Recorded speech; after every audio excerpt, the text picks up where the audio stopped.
Привет, меня зовут Амелия, и я ищу парня. Я из Москвы, мне 25 лет. И по будням я обыкновенный программист, который работает, кстати, во «Вкусно и точка», расскажу много интересного. Но когда я выхожу за порог офиса, то это складром, активный спорт, отдых, времяпровождение с друзьями, которых я безумно люблю, поездки за город, на фестивали, на природу. И вообще люблю путешествия, автомобильное путешествие — моя отдельная страсть. У меня красный диплом, собака, преподаю в ВУЗе. И вообще я обожаю искусство. Так что пиши, зови, жду тебя, ищу тебя, моя любовь. Ну, желаем удачи, да. Под такие же интересы найти человека. Да найдется же, я уверен. На каждого находится человека. Просто с такими же какими-нибудь похожими интересами будет парень какой-нибудь, и все. Заинтересуется, что вот тоже, может, такой же программист будет после офиса, будет выходить и вместе с ней там, с ее друзьями плавать. И чем она там еще занимается. Ну, что-то такое. Ищу парня для совместной зимовки в Азии. Сейчас лето, а это значит, что у нас есть несколько месяцев присмотреться друг к другу, чтобы не испортить друг другу эту зиму. Немного обо мне. Это моя собака Джерри, мой рост 170, у меня своя грудь 4 размера, ты будешь утопать в любви. У меня свое агентство недвижимости в Санкт-Петербурге, поэтому я могу работать из любой точки мира. Я люблю серфинг, спорт, путешествия, автоспорт. Короче, люблю жить в движении. Я очень адекватная. Я могу поесть и шаверму в парке, и на следующий день там улететь на ужин в Ниццу, например. Надеюсь, что ты такой же. Джерри, повернись сюда. Сразу скажу, что это не конкурс на самого богатого. Мне нужен мужчина, который держит слово, любит жизнь и не играет вот в это «давай посмотрим, я тебе потом перезвоню» и куда-нибудь там пропадает. Мы таких не рассматриваем. Да, Джерри? Если все сложится, улетим вместе. Если нет, хотя бы познакомимся. И да, отправь этот рилс своему свободному другу. Вдруг именно его я и ищу. Желательно, чтобы ты был из Санкт-Петербурга, чтобы мы были из одного города. Еще одна. Для зимовки в Азии. Да, неплохо звучит и с такой собачкой. Да вот с собакой жила бы и не парилась, с ней бы поехала в Азию. Ну, по-моему, я не знаю. Я, кстати, ни разу не летал на самолетах, я не знаю, это вообще проблема с животными полететь. Ну вот с такой вот собакой реально лишь как-то ж перевозят, наверное, своих животных люди. Я просто не знаю, ни разу не летал, как это вопрос стоит. Ну, я к тому, что просто, да, полетела бы с собакой. Точно бы притерты их друг к другу, собака молчит, она вообще особо не понимает, о чем ты говоришь. Ну, в контексте, как мы между собой люди понимаем. Понятно, что у нас собака понимает как-то по-своему, по-собачьи, но не так, как мы друг друга понимаем. И, допустим, ее хозяйка, собака, не будет напрягать ее в путешествии. А так, да, действительно, притереться пока туда-сюда, и утопать, говорит, будешь в любви, в грудях, да, 4 размера. Да, то есть интрижка такая, как будто бы только на тепло, ну, то есть на 2 месяца, насколько она так говорит. Короче, перезимовать в Азии и все. А потом все, разбегаемся дальше.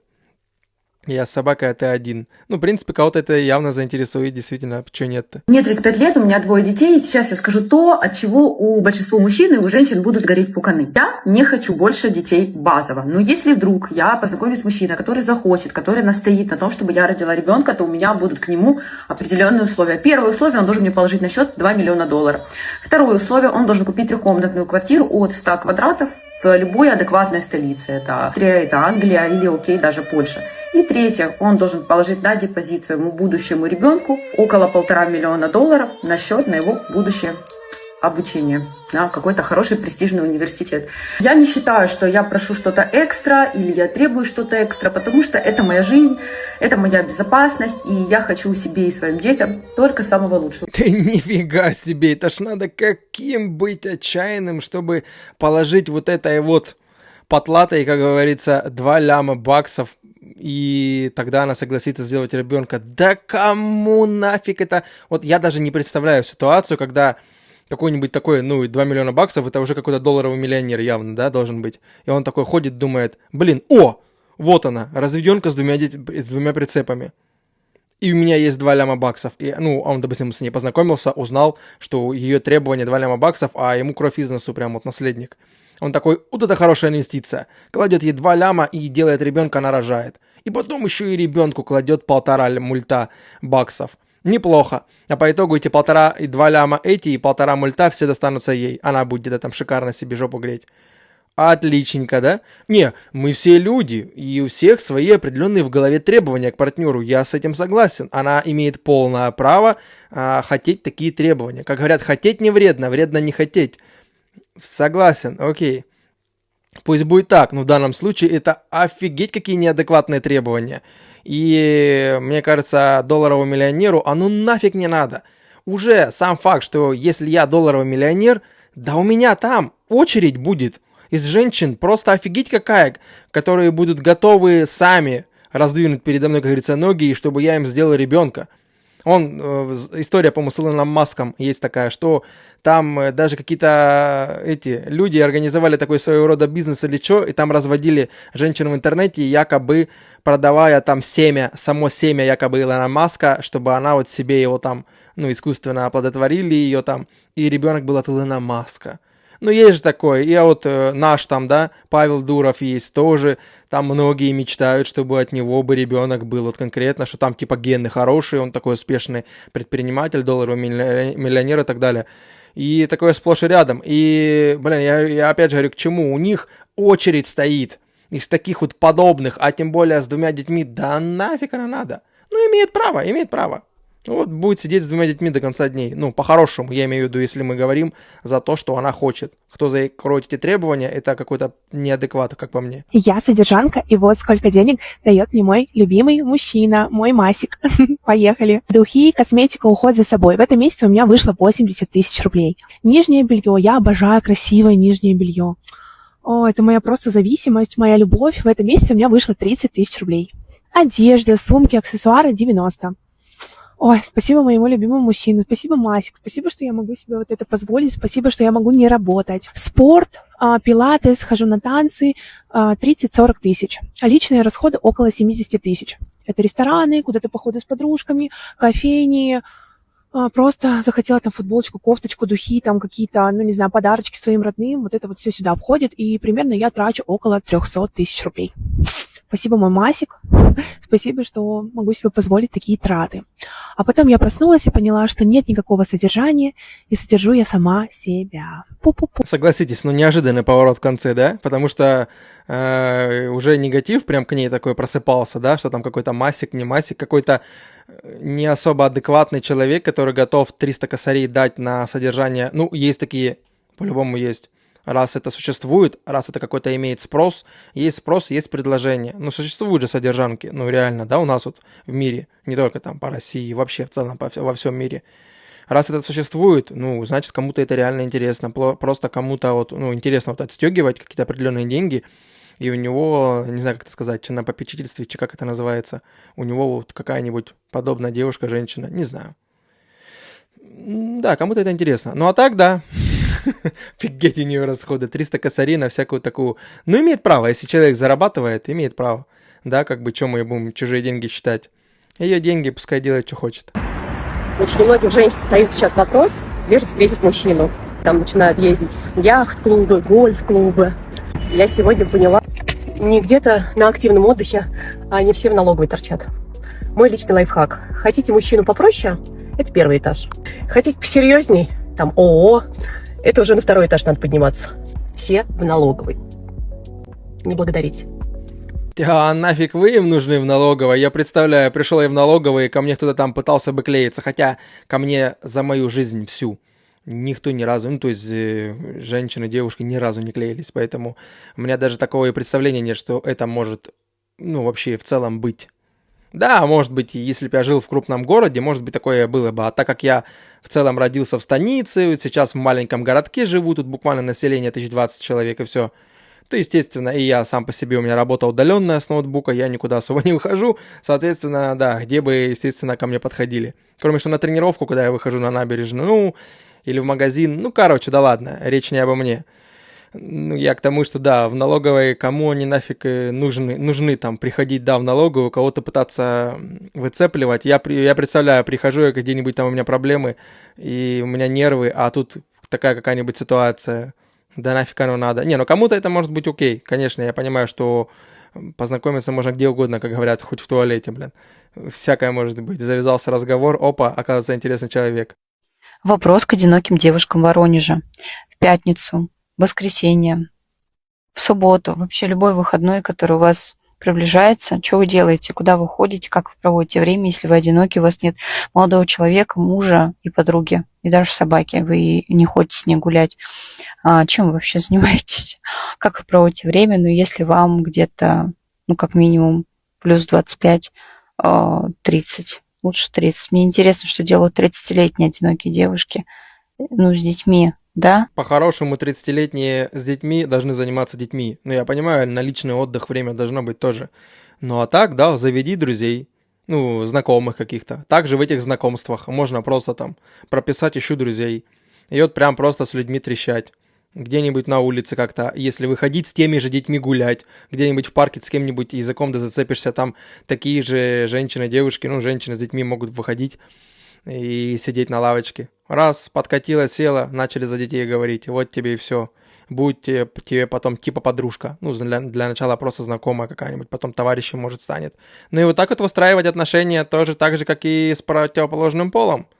То же самое, все поэтапно строится. Было бы желание, называется. А так, сейчас же, блин, офигеть, сколько занятий.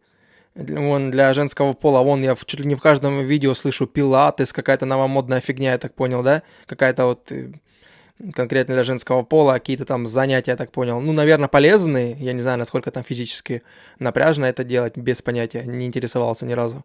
Ну, я к тому, что если живешь в городе, там развлечений ж куча.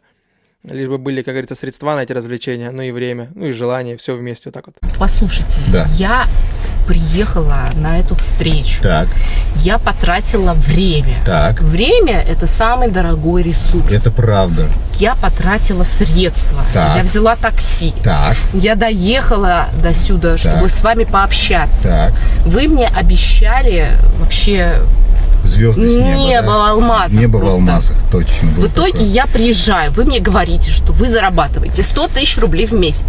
Как я буду жить на 100 тысяч? Просто, видимо, С какого я должна была приехать к вам? видимо, у нас разное понятие неба в алмазах. Я как раз думал, что когда мы где-нибудь поедим немножечко, да, совсем чуть-чуть, поедем в отель, вот там я смогу достать вам звезду с неба. Может Мне быть, не 2 нужны раза. эти звезды. Я интересовалась вашим доходом. Так. А теперь получается, что у вас денег нет. И денег нет. И мало того, что даже если бы они у нас были, то вы бы, Надежда, никогда бы не стали бы у руля нашей финансовой системы семейной. То есть вы бы не стали министром финансов. А я Вы бы- считаю так. иначе, что я бы встала у руля, и я бы смогла достойно распорядиться вашими средствами. Мне кажется, вас бы этим рулем придавило. Это правда. Это правда. Поэтому Почему мне вы кажется, так считаете? Потому что давно тут сидим. И лет уже нам, в принципе, прилично. И именно поэтому вы не хотите выглядеть, как я. Вы знаете, Вы Надежда... просто считаете, что женщина, которая красивая, Так. она не может быть умной, она не может управлять семьей, Так. она, видимо, этого недостойна в вашем представлении. Нет, она Не может. да. Она может, но не должна. Иначе будет лютая подмена понятий, как сейчас. Понимаете? И у меня будет ощущение, что в том самом отеле, куда бы мы якобы отправились, не я вас, а вы меня. И это уже, такое себе. Это понимаю. не моя тематика, да. Знаете, поэтому, Евгений, да. что я думаю? Мы Так. с вами никогда не сойдемся. Я уже в этом уверен, Надежда. Поэтому я считаю, что вам нужно... бессмысленный разговор. Согласен, Да? конечно. Потому что мы с вами и делаем здесь. Действительно, новая эра знакомства, я представляю. Ну, это он, наверное, да, поставил вот так вот на видеосъемку телефон, я так понимаю, и записал весь этот разговор. А так, да, я тоже считаю, что ни одна женщина не станет, моя там, если она будет, да, именно семейная жизнь там, если когда-нибудь еще раз, никогда она у руля моих финансов не станет, она министром финансов никогда не будет. Да, это тоже мое твердое мнение. Я вот как и пожил с двумя, одна жена с другой в гражданском там пожили, да, немного, как говорят сейчас, в браке. И ни одна из них не рулила моими финансами. И более того, ни одна из них не знала, сколько я точно зарабатываю. И все. Поэтому и так оно и будет. Я к тому, что никто не будет моими рулить финансами. Мои финансы – это мои финансы. И я не к тому, что она должна пойти на работу и заработать, и мы должны там, в общем, как-то там... Да, это партнерские отношения, это кому как удобно. Кому удобно, чтобы мужчина всем рулил, она дома была. кому удобно партнеры 50 на 50, а кому удобно, чтобы вообще мужчина сидел дома, а женщина рулила. 3 варианта у нас существует в мире отношений. И тут уже выбирает каждый свое. Мой вариант только первый. То есть как бы я... Ну и второй тоже возможен, 50 на 50, ну при определенных договоренностях, да. В зависимости от ситуации. Ситуации разные могут быть. Там главное умение договариваться. Там свои нюансы могут быть. А так я к тому, что да, финансово я тоже никогда никому, ни каким-то знакомым, ни друзьям, никто не знает моих реальных цифр. А зачем? Это никому не надо знать. Лишний раз кому-то, я же говорю, там либо нервишки пощекотить, либо у кого-то зависть пробудить, либо не зависть пробудить. Ну что-то такое вот. Зачем? Так и тут. А это уже специально метит. Видимо, у нее уже были отношения такие, где она рулила полностью финансами. Ну, у меня, кстати, вот у брата, вот у меня старший брат, у него такие вот подобные отношения. Ему удобно, он так привык, он приносит ЗПшку свою, отдает жене, ну, сейчас уже он не женат там, но не суть. Приносил, отдавал, и потом сам же просил деньги там, либо сигареты там, либо какая-то еще фигня. Ну, то есть, мне, даже если тот формат, когда ты приносишь часть, отдаешь и часть себе оставляешь на те же сигареты, либо там на бензин, нет, меня это все не устраивает. У меня было так, что я с женой жил, мы просто ходили вместе в магазин. Ну, потому что, во-первых, я работаю удаленно, я могу в любое время сорваться и поехать там куда-то за продуктами, сходить там, погулять, там, ну, что-то такое. Даже когда я работал на обычном заводе, ну, я выделял просто определенное количество денег, потому что я один раз, помню, попробовал как-то доверять деньги. Человек вообще не умеет ими рулить. Ну, то есть, такой человек, что она могла тратить на абы что. И в итоге потом палец сосали в конце месяца. То есть не умела управлять. Да, я понимаю, что есть умеют управлять, но нет, я не готов отдавать. Я думаю, немало мужчин согласятся со мной и в комментариях как бы по этому поводу, кто именно такого же мнения, кто не готов отдавать. Поэтому и тут, да, но он, в принципе, все здраво рассудил. Нормально так рассудил, да, действительно, они без всякого негатива, так на веселе просто пообсуждали и все. И на этом, я думаю, разошлись. И правильно он сказал, что в этом случае так и будет, что если бы мы поехали в отель, то было бы ощущение, что не я вас, а вы меня. Да, оно так и есть как-то, ну, то есть, как бы, ну, короче, найдет она тоже своего такого, который будет отдавать, как у меня вот брат, свои деньги, да и все. Девушки, если ваш мужчина не закрывает ваши финансовые, эмоциональные, бытовые вопросы, не решает все проблемы за вас, не отказывается от своих друзей, если они вам не нравятся, это не ваш мужчина. Это взрослый мужчина, к которому вы пока что не готовы. Да и слава богу, как говорится.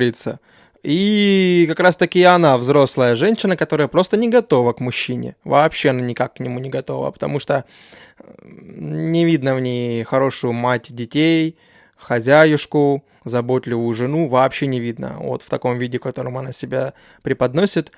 Вообще такой бред, конечно. Да, вот такие вот сидят же и в Инстаграме или где-то, я не знаю, такими вот подобными видео они промывают мозги. И даже порою, когда все хорошо в семье, допустим, да, там, жена, муж, все дела, там, допустим, вот они живут, дети, и вот одна, вот она, вот женщина может понаслушаться вот такой фигни и подумать, что у них что-то не так, и развестись на этой почве. Потом, конечно, она со временем бывает осознает, потому что я такие вот видео, опять же, видел, они осознают и начинают плакаться на камеру. Как они вот глупо поступили, понаслушались фигни. Ну, осознают, но поздно, когда уже человек уже там или с другой может быть, либо уже ему нафиг ничего не надо. Так и тут. Офигеть, да. А если вот насчет друзей даже она вот сказала, а если сказать в обратную, а она готова была бы отказаться от своих друзей, если они не нравятся мужчине ее? Ну, вот просто он скажет, нафиг этих маромоек, есть только мы, ну, то есть ты и я, мы вдвоем. А маромойки, все, не встречайся с ними, мне они не нравятся. Она согласилась бы? Она бы сказала бы, скорее всего, по всем этим нравоучениям с Инстаграма, она сказала бы, ты чего лезешь в мою жизнь? Ты мне не имеешь права мне запрещать, ты вообще абьюзер.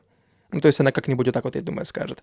А она вот сейчас говорит, если ты ей предъявишь, скажет, да ты абьюзерша просто, ты что, офигела, что ли? Ты что, чтоб я от друзей отказался ради тебя, с которыми, допустим, я знаком там условно, с 6 лет с первого горшка, а тебя я знаю только год, и я от них должен отказаться? Ну, не-не-не. Ну, то есть, если такие, это неадекватные, конечно, движения. Да, я понимаю, бывают исключения всякие, но в данном случае, конечно, такое себе. Мой смысл жизни в том, чтобы встретить человека, с которым я буду чувствовать себя спокойно и счастливо. Хочу с этим человеком разделять радостные эмоции, получать вместе новые впечатления, заниматься любовью, вести душевные разговоры, быть собой, и чтобы мы оба чувствовали себя рядом друг с другом и детьми. Да, это, конечно, похоже на розовую сказку, но это, конечно, прикольно так хотеть, безусловно. Это хорошо, что она так хочет. Каждый, я думаю, хочет своих каких-то прекрасных отношений, душевных, там, быть детьми. Ну, так вот, как она примерно говорит, если кому откликаются именно вот эти вот слова, которые она проговорила. Да, окей. Но готова ли она впахивать ради, чтобы вот так вот все было? Потому что это ж не та история, что вот я познакомился, и все, у нас теперь 30 лет, или там, ну сколько, не знаю, 40 лет, сколько мы там вместе проживем, у нас так будет. Ну, блин, это ж работа. Как я и говорю, тут выстраивание отношений-то везде. Чтобы человек тебе стал другом, ты тоже с ним должен выстроить отношения. Не бывает такого, что ты с ним просто побухал, покурил, он твой друг до гроба. Да нет, конечно. Происходит все поэтапно. Сначала он просто знакомый, потом товарищ, потом может перейти в раздел уже из раздела товарищей в приятелей. И после приятелей, если вы вместе в какую-то задницу попадете, только в этом случае может стать другом. И то и пока еще не лучшим. Если вы еще уже не один раз попали в какой-нибудь замес вместе, то уже лучший друг или лучшая подруга. Это одинаково, что у женского, что у мужского пола. То есть выстраивание отношений идет поэтапно. На это может уйти полгода, год. Ну, то есть это не происходит там за неделю или там за пару раз, как пересеклись, бухнули. Бухнули — это просто знакомый для бухания. Все. Или как-то так. Ну, короче, готова ли она для этого, пахать ради этого всего? Ну, тут уже неизвестно. Но так, конечно, все прикольно, то, что хочет. Я без отношений 10 месяцев, и вы готовы к этому разговору. Собираемся на свидание. Последние мои отношения закончились, не прям супер приятно. И я поняла, что все, я так больше не хочу. Нужен другой подход. Я ходила к психологу, я была на семейной терапии, я прорабатывала отца, бывших партнеров, отношения в семье и все такое. И я до сих пор не в отношениях. Обалдеть. Да, я начинаю встречаться с какими-то парнями, но все заканчивается на стадии прелюдии. Знаете, когда мальчик ухаживает 2 месяца, а потом он такой: пора трахаться. Если что, тут мы ищем серьезные отношения с семейными ценностями. Да. Я очень меркантильная, и недавно я встретила мужчину, который готов закрывать все выходы, который готов меня на руках носить, лишь бы я только улыбалась. Все бы ничего. Знаете, какой он недалекий. Он хорошо зарабатывает, не урод, и не далеких красот. Неплохо за мной ухаживал, познакомился со всеми моими родителями и готов был сделать мне предложение. Да. И я начала думать, какого же мужчину я хочу видеть рядом с собой. Не только который с бабками, а с кем мне будет душевно, комфортно. С этим имбецилом мне вот так вот трясет, просто 24/7. Он небезопасный, но чувства к нему у меня должны быть. Но просто так же с человеком, от которого меня просто выворачивает, это, извините меня, нет, это не ко мне. Ну, вы же представляете, ее вот такую всю дерганую, еще ж кто-то, как она говорит, если она не врет, кто-то хотел на руках, на ногах там носить, я не знаю, на чем он ее хотел носить. Либо на своем органе, на своем органе точно он хотел ее вертеть. Это по-любому, да, потому что для этого все и затевается, потому что нами движет либидо, инстинкты и так далее, мужчинами всеми. Без этого вопроса мы вообще не знакомимся с женским полом. Ну да ладно. А так, офигеть. Я представляю, если бы я так вот начала, я бы просто на стадии общения уже все бы разорвал, потому что, они же, опять же, они же могут в переписке или в реале даже демку, конечно же, чаще всего играют демку. И она может быть и норм такая вся, кажется, будь заботлива, а то тут уже, вот она на камеру, да, в своем там инстаграме или где она. Я такая вот вся меркантильная, он меня еще и на ногах хотел носить, там, туда-сюда, я так называю, на руках, на ногах, да. И с родителями со всеми познакомился, это потом я уже там, проработана. Она же вначале сказала, что она вся проработана, вся такая заряженная, переряженная, я уже думаю, какого я хочу видеть с собой мужчину, туда-сюда.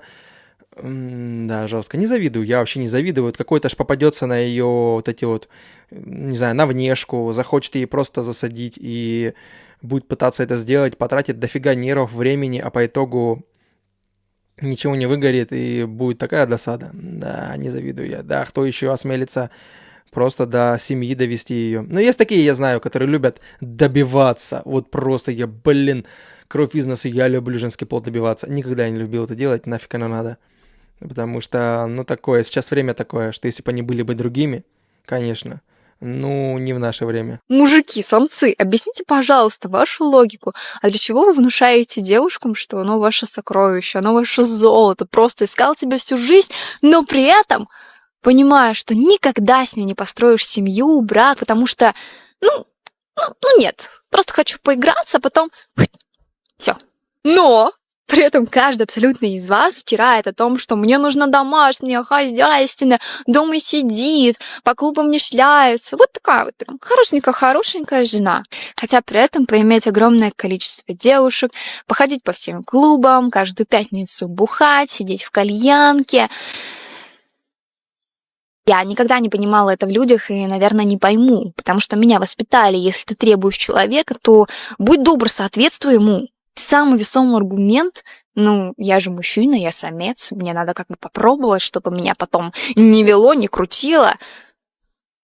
Чё? При этом, если бы девушки себя вели как мужчины, то не-не-не-не, непригодно, использованное, все, на выброс. Ваши комментарии, подробное объяснение. Да, это все просто из-за того, что она живет в женском теле, она живет не в мужском, и она многих вещей не понимает, она не понимает нашу психику, нашу психологию мужчин, какие просто варианты событий бывают. Да, конечно, по большей части льют в уши. Ты там такая прекрасная, ты самая милая, ты то, что я искал. Да блин, они ж многие уже и так понимают, что это, во-первых, льется в уши, чаще всего, это ж видно, смотря как человек это делает, с какой интонацией, как он, короче, когда ты уже человека более-менее хотя бы знаешь, ты понимаешь, где он причухивает, где он как-то может говорить, правду. И просто, есть причухивает, понятно, чтобы просто затащить постель, это всем известная история. И также могут говорить, что я ищу домашнюю, я такой весь, как бы просто будущий отец бомба, буду не отходить от его коляски вообще до 18-летия. Опять же, это делается для того, чтобы засадить. Природа у нас такая. И, я говорю не за всех. Кто-то ищет семью и действительно может говорить это искренне. Какие-то мужчины, будут говорить о красоте, о том, что вот он такой вот заряженный на детей, не знаю, такой вот весь я тебе искал всю жизнь, это может быть и правда, но это тоже надо уметь различать же, просто понимание в людях какое-то должно быть, поэтому чему она удивляется, так вообще всеми мужчинами движет либидо, интим, размножение, и чему она опять удивляется в том плане, что опять же это в природе вот так вот среди людей, это вот так вот сложилось, что если самка пачкой самцов потрепанная, то она уже непригодная конкретно именно для... имеется в виду вообще по-хорошему, как в природе я имею в виду, как раньше. Почему раньше только за девственниц выходили, то есть брали в жены? Потому что все, ты первый, ты свое семя только, все, никаких самцов никто не ковырялся. Ты только продлишь свой род, в данном случае, все.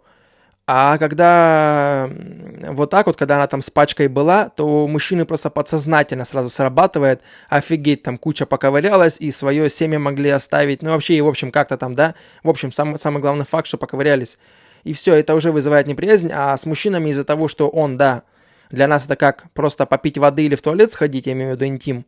Естественно, вот так вот у нас происходит, что в первую очередь многие, не в первую очередь, но вообще многие об этом по-любому будут думать.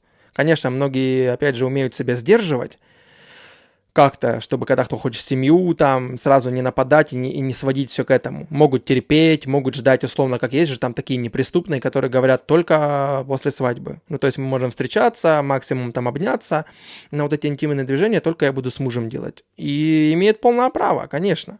Понятно, если она была 30 лет не целомудренная, и у нее было 50 мужиков, условно говоря, а тут она вдруг решила стать целомудренной, вопрос такой серьезно, как-то, и окружение знает, что она никогда не была целомудренной, а тут только одному решила так загнуть, тут уже вызываются вопросы. Разные ситуации, все индивидуальные, это, просто в данном случае у нее непонимание мужской вообще психики, и как будто она удивляется, опять же, она удивляется просто потому, что она не понимает мужскую психику, она не мужчина, она живет в женском теле. Это как все одно, что мы всех 100% нюансов о женском поле, мы как мужчины, мы не знаем всего 100%, вот прям вот за каждую, нет. Потому что тоже психика у них потемки, как говорится, для нас. Да, мы что-то знаем, но не на 100%. Сейчас, еще видео в интернете, где женщины говорят: девчонки, не ведитесь, пожалуйста, на картинку в Инстаграме, я так потеряла свои отношения долгие, потеряла лучшего мужа и так далее.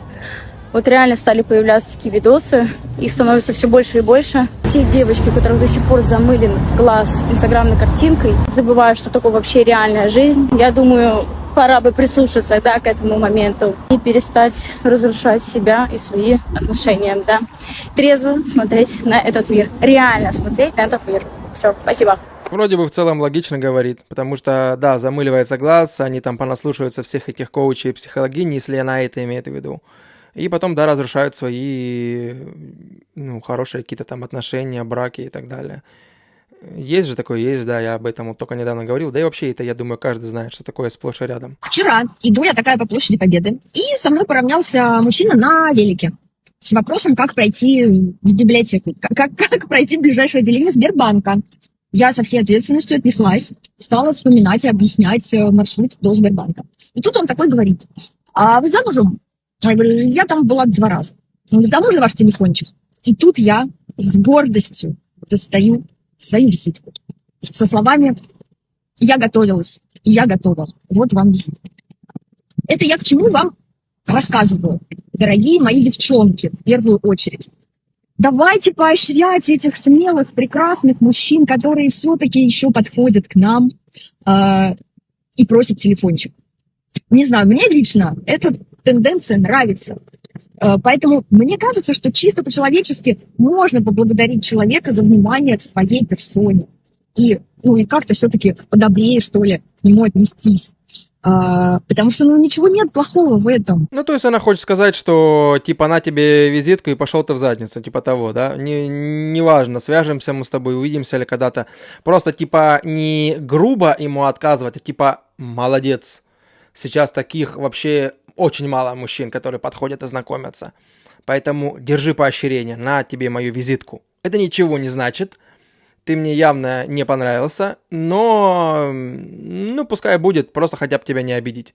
Грубых слов не наговорила, уже хорошо. Если с логической точки зрения, то вроде бы да, мужское достоинство не будет как бы подорвано.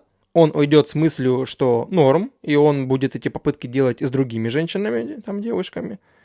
Возможно, в этом какой-то, может быть, логика и есть. Если в этом, чтобы просто не грубить, а вот так вот как-то вежливо говорить. Хотя, опять же, я знаю, есть некоторые мужчины агрессивные, как-то я видел видео, что он подошел знакомиться, она ему сказала там нет, даже вроде бы не особо в грубой форме, а он буквально ей в лицо плюнул, чипнул ее ногой, что-то такое, я не знаю, кто-то из вас видел или нет, и она там, да, побежала в полицию, заявление писать, что-то такое, я не помню. Выцепили потом этого типа, нет, я тоже не помню, но да, понятно, что такое нафига делать, но если вот так вот подобрее, может быть, какая-то логика в этом есть, такое себе. Один фиг я на улице не подхожу, мне, в принципе, по боку. Визитки, у них не визитки, в каком они расположении духа там. Мои нет в следующих отношениях. Я больше не хочу жить с ней на своей территории, поэтому если мужчина предлагает пожить у него, то эта территория должна быть либо моей, либо наполовину моей. А знаете, там всякими переездами, собиранием манаток я уже сыта по горло. Не в том возрасте, как говорится, ха-ха. Никаких я работаю, а ты сохраняешь семейный очаг. Дорогой мой, если ты не закрываешь не то что хотелки, а мои базовые потребности, а маникюр, доставка еды для тебя роскошный максимум, то, скорее всего, ты не работаешь, а делаешь вид, что работаешь, либо же начекуешь деньги себе в копилку. А я тем временем в отношениях просто удобная функция, создающая тебе условия для заработка. Подарки только через договор дарения и с учетом налога к уплате. Ключевое, если ты не делаешь мою жизнь лучше, легче, ярче, насыщеннее, то мне не нужен такой мужчина. Мои деньги – это мои деньги, твои деньги – это наши деньги. Я считаю эту финансовую модель семьи единственно правильной и здоровой. Я больше не буду стараться казаться лучше, чем я есть, и считаю, что если мужчина тебя любит, то он полюбит тебя такой, какая ты есть. Ох, как я хотел бы посмотреть на этого мужчину, который поведется на нее и на все вот эти ее хотелки. И просто ради того, чтобы иметь доступ к ее Матильде, которой он потеряет интерес через пару месяцев. Ладно, через полгода, год, у кого как, ладно, потеряет интерес. Хотя с таким отношением он потеряет интерес к Матильде через месяц. Но это просто жестко, реально жестко. Кроме что, если да, типа конкретно к этой особе будет распирать настолько, что он готов будет заплатить денег, лишь бы затащить ее в постель, окей. И потом, когда уже получит желаемое, уже весь интерес пропадет и опрокинет ее. Если вот так вот, может быть, кому-то это и будет интересно, но это жестко. Опять вот это вот, да, снова, наверное, даже так вот правильно бы сказать, не опять, а снова. Что мои деньги это мои деньги, его деньги это общие. Если он не закрывает мои все хотелки, даже как минимум базовые, то пошел в задницу. Переезды нафиг. и так далее, и так далее. Короче, такая королева. Ну, видно, что на ней корона, еще и ест как-то не очень хорошо, да, перед камерой. Ну, понятно, она имеет право это делать, ее камера, да, ее там блог какой-то там, где бы она не опубликовала это. Но это жестко, на самом деле. Очень я не завидую, если посмотреть бы на этого вообще мужчину, который бы поведется на нее, увидит в ней мать детей, увидит все вот эти вот требования хорошей идеи и скажет, вот это ты моя любовь. Потому что просто думать, что меня должны любить просто потому, что я есть и выполнять все мои хотелки, не-не-не-не, сейчас это не работает. А мужчина что, не человек? Я тоже так хочу, чтобы меня просто любили, и все. А что нет? Я думаю, каждый из вас бы так хотел. А не то, чтобы вот так вот 300-500 требований, и потом, может быть, я тебя люблю, типа. Это вообще такой бред. Да, конечно, современные эти женщины, девушки даже есть порой некоторые, не все. Я говорю, есть еще в тихом омуте, в таком есть исключения. В комментариях я вон пару раз у себя видел, там писали такие. Ну, как я смотрю вокруг, по большей части, вообще жестко, конечно. Вот она. Че, наконец-то мы увиделись? Привет. Привет, сейчас я выйду, подожди. Ничего страшного, подождет. Как дела? Все, я столько времени ждал нашей встречи. Че, поехали? Поехали. В ресторан поедем? Поехали. Я в ресторане тоже забронировал нам столик. Классно. Садись. Сейчас в ресторан, а потом... Слушай, а может не ресторан, а мое место? Мое любимое. В другой ресторан поедем? Ну да. Вот дурак, куда едет. Давай, какой? Покажешь тогда? Сейчас покажу. Да, Ты меня хочешь удивить, походу, да, чем-то? Поехали. Ты про это место говорила? Да, пойдем. Серьезно? Пиздец. А можно мне как сюда? Давай.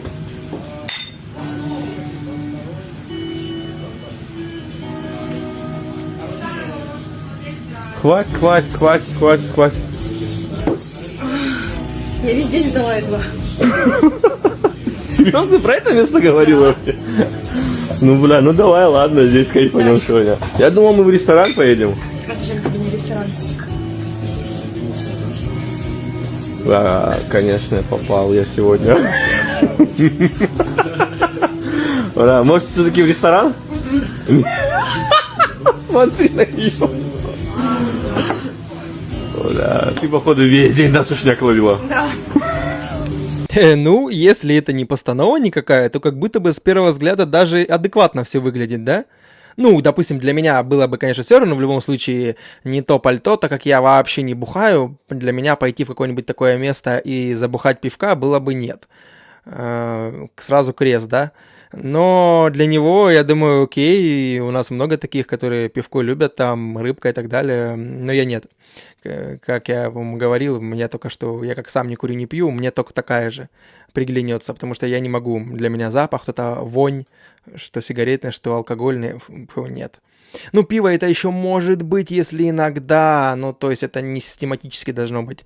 Как бы как-то что-то это может быть, курево это однозначно, прям перечеркнуто. Ну да ладно, короче, фишка в чем, что как будто бы, если не постанова, как будто бы норм такая, что сначала в ресторан, а потом поехали в мое место, и просто в какое-то совсем обычное место, типа, а чем тебе не ресторан, ну то есть вроде бы она и выглядит, ну как бы, не знаю, на мой вкус неплохо, да, и вроде бы как будто бы так ведет себя не понтовито, типа вот тебе простецкое место, что на мне ресторан, вообще норм. Почему бы и нет?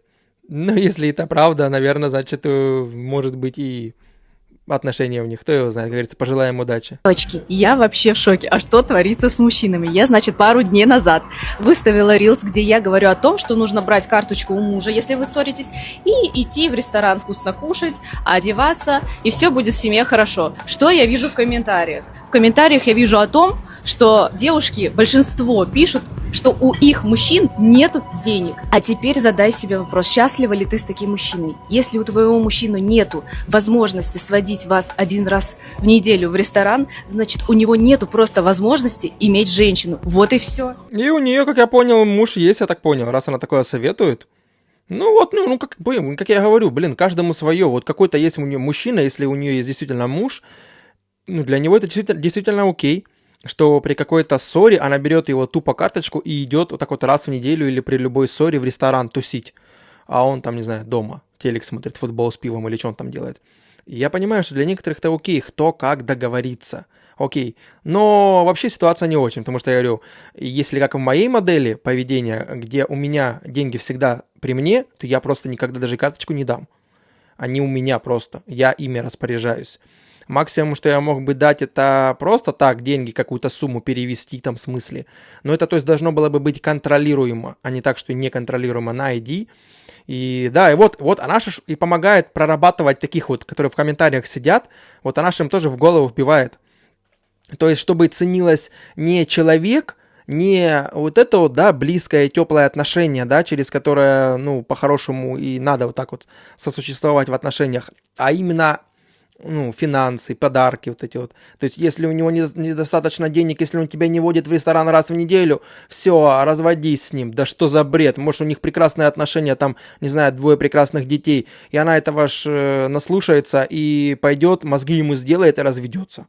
И потом будет, как говорят, сидеть у разбитого корыта. Вот таких же они же направляют их тоже. Действительно, это ж семя сомнения в голове, что она ж вот говорит, что если недостаточно, то типа вообще у него не должно быть женщины. То есть это просто ее такая вот картина мира, ее тоже можно, как бы да, она такая не очень приятная, да, женщина, но ее можно понять, что она просто каким-то образом у нее образовалась такая картина мира. Может, ей кто-то впихнул, там, психологи, коучи какие-то, я не знаю, это сейчас новомодная фигня. И она вот с такими понятиями теперь живет. Вряд ли она родилась. То есть ее сделало общество, какое-то окружение вот такое, что она считает, что если ресторан 4 раза в месяц не бывает, ну, то есть 4 раза в месяц как раз, да, как она говорит, раз в неделю, значит, все, пошел он нафиг, значит, все, у него денег нет и все остальное. Да, офигеть. Ну, просто, типа, встречаться для секса неохота. Ну, 37 лет вот мне, да? Выгляжу я на 37. Какой шанс вообще? У меня 3 детей. Ну, один там совсем большой, я же живу с 2, грубо говоря. Я была замужем последний раз 11 лет. Я решила завершить эту историю всю пиздостроическую. Ну, нет, у меня больше силы вот это вот все сохранять. Какой шанс встретить мужчин для прям отношений?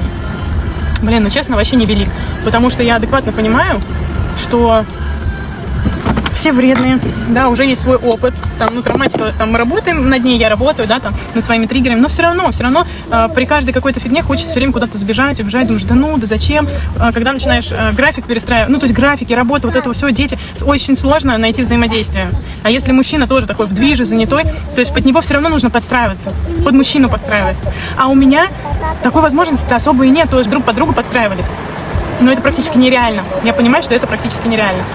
Сейчас, типа, модно с молодыми встречаться, но, опять же, я понимаю, что это можно, это, ну, то есть спрос всегда есть, да. Но это же какие отношения удобные для всех. Он особо ничего не вкладывает, он более-менее свободный, может быть, тебя подстроился под твой график, но и тоже имеет место быть. Но мне-то неохота тоже такого. Вот грустно ли бывает без мужчин? Да бывает грустно и с мужчиной, и без мужчин, то есть мужчина — это не приоритет.